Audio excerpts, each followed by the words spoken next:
This machine is used for board straight shearing. The metal material should be low carbon steel. The tensile strength limit is less than 450 Nm to non-metallic materials, including rubber, plastic, etc.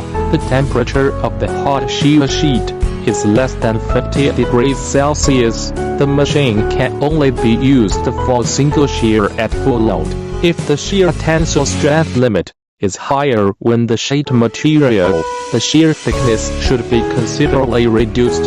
Suitable for general machinery, motor, electrical appliances, automobiles, light industry and other industries of all sheet metal processing workshop.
Welcome to contact us for more information about our insulation material making machines.